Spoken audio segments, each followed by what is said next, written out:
O Senhor esteja convosco. Proclamação do Evangelho de Jesus Cristo segundo Marcos. Naquele tempo, os discípulos de João Batista e os fariseus estavam jejuando. Então vieram dizer a Jesus: por que os discípulos de João e os discípulos dos fariseus jejuam, e os teus discípulos não jejuam? Jesus respondeu: os convidados de um casamento poderiam, por acaso, fazer jejum enquanto o noivo está com eles? Enquanto o noivo está com eles, os convidados não podem jejuar. Mas vai chegar o tempo em que o noivo será tirado do meio deles. Aí então eles vão jejuar. Ninguém põe o remendo de pano novo numa roupa velha, porque o remendo novo repuxa o pano velho e o rasgão fica maior ainda. Ninguém põe vinho novo em odres velhos, porque o vinho novo arrebenta os odres velhos, o vinho e os odres se perdem. Por isso, vinho novo em odres novos. Palavra da salvação.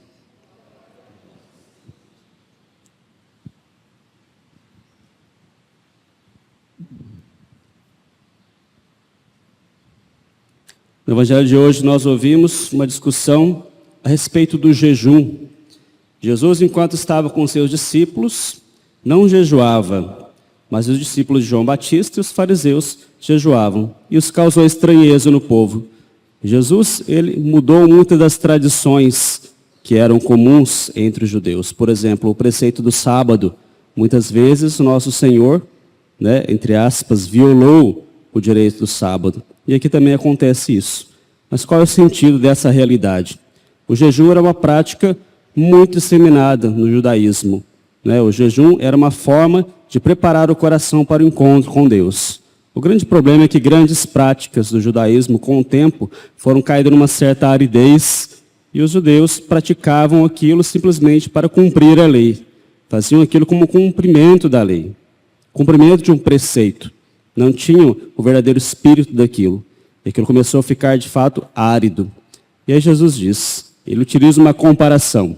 Ele vai dizer: os convidados de um casamento poderiam, acaso, fazer jejum enquanto o noivo está com eles? Enquanto o noivo está com eles, os convidados não podem jejuar. Quem é esse noivo? Jesus é o noivo. Aqui nós temos uma alusão àquilo que vai acontecer lá no Apocalipse, das núpcias do Cordeiro, das bodas do Cordeiro. Jesus, ele é o esposo que vai desposar a sua esposa. Ele é o cumprimento de tudo. Por isso, aqueles que estão juntos de Jesus não precisam mais das prescrições da lei, porque Jesus, ele é o cumprimento da lei. Mas depois Jesus diz o seguinte: chegará o tempo em que o noivo será tirado do meio deles, aí eles vão jejuar. Jesus, no tempo que esteve com os seus discípulos, ele é Deus, ele é o cumprimento de tudo. Então, nele estava a realização de todos os preceitos, mas depois nosso Senhor, depois do seu mistério pascal, subiu aos céus, e ele não está mais no meio dos seus discípulos. Agora, então, é necessário fazer jejum, mas um jejum diferente. O jejum antigo, a prescrição da lei, era uma preparação para o encontro com Deus, e não alcançava plenamente o encontro com Deus. Esse jejum novo que nós fazemos agora, depois da vinda de nosso Senhor, é o jejum que vai, de fato, preparar e dispor a nossa alma para receber a graça. Toda a economia que vem depois de Jesus é uma economia de práticas que vai fazer com que nós estejamos bem dispostos para receber a graça. No Antigo Testamento, tudo isso era só uma preparação. Não havia, de fato, a plenitude da graça. Agora, no Novo Testamento, nós que somos discípulos de Jesus, nós fazemos as práticas que os judeus faziam também. Algumas delas, não todas, mas o jejum permanece.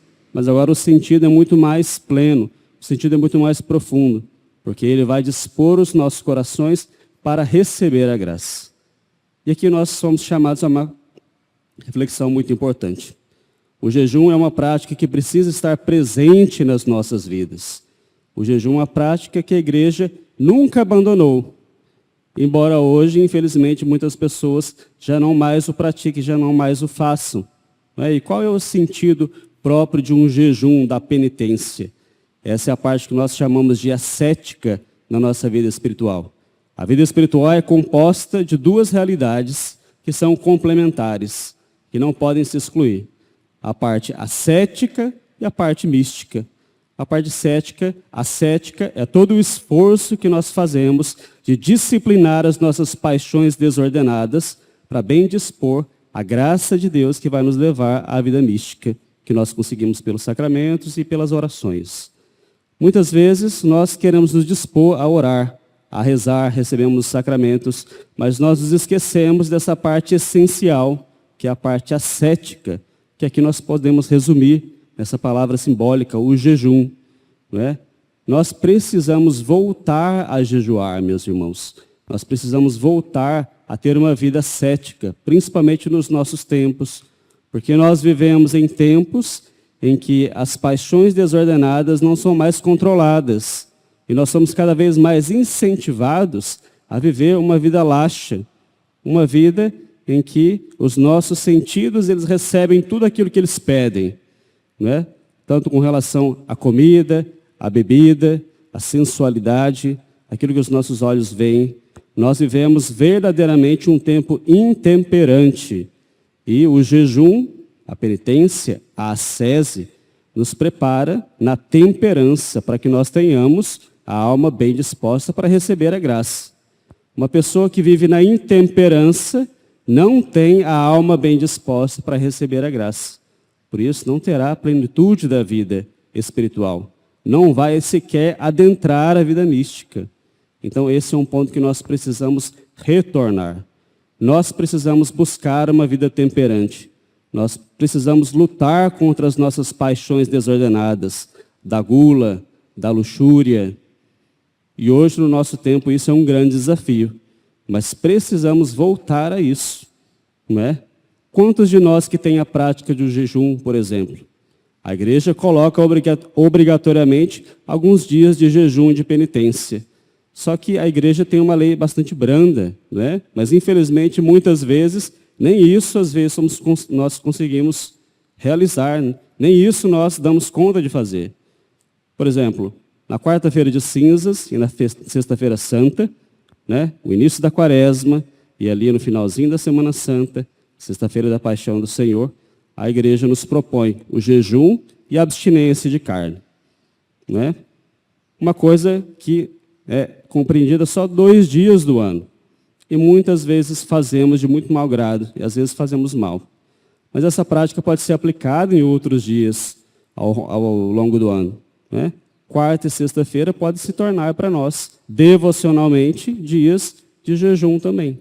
Lembremos que na sexta-feira ainda permanece o preceito da abstinência da carne.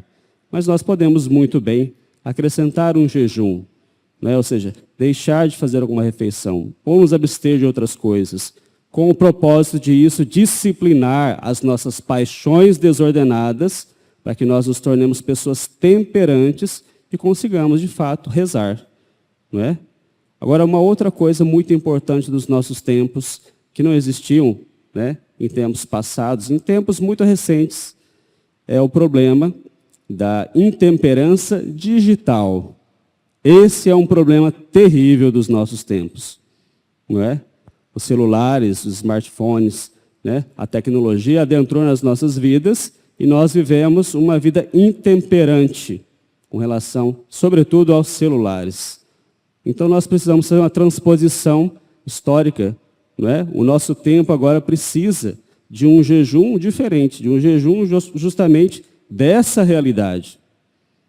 Nós, meus irmãos, sacerdotes, que acompanhamos tantas pessoas nos confessionários, nos atendimentos, nós estamos vendo como que essa escravidão digital, como que essa intemperança digital tem destruído a vida das pessoas e tem praticamente bloqueado qualquer vida espiritual. Não nos enganemos. Quem vive uma intemperança no mundo digital tem um bloqueio com relação à vida espiritual, porque isso faz com que a pessoa se torne realmente desordenada. Né? Antigamente as desordens vinham pela comida, pela sexualidade, vinham, né, pela bebida. Hoje continua esse problema. né? As pessoas continuam tendo que lutar contra a gula, contra a luxúria, mas hoje nós temos esse problema novo, que é um problema bastante difícil de ser superado, porque ele está disseminado e ninguém mais considera isso como um problema, não é? Mas é um problema. Quanto tempo nós temos passado diante das telas, o quanto isso tem nos tirado das nossas atividades de oração, o quanto isso nos tem tirado das nossas próprias obrigações diárias. Muito tempo, meus irmãos, muito tempo mesmo. Nós precisamos dar um basta nisso, porque isso está destruindo a nossa fé. Isso está destruindo o nosso relacionamento uns com os outros e destruindo o nosso relacionamento com Deus. Então nós precisamos aplicar a prática do jejum nessa realidade. Precisamos aplicar o jejum, sim, né? Na comida, na bebida. Precisamos voltar mais a essas práticas. Mas agora é urgente que nós colocamos a mão na nossa consciência e nos perguntemos: o quanto é que o celular, o quanto é que as telas, o quanto é que esse mundo digital, o mundo das redes sociais, tem me tirado do contato com os outros e do contato com Deus? Esse é um jejum que nós precisamos fazer. Que Deus nos dê essa graça de reconhecer esse problema e que Ele nos dê a graça e a força, de fato, de renunciar àquilo que nos afasta dele. Louvado seja o nosso Senhor Jesus Cristo.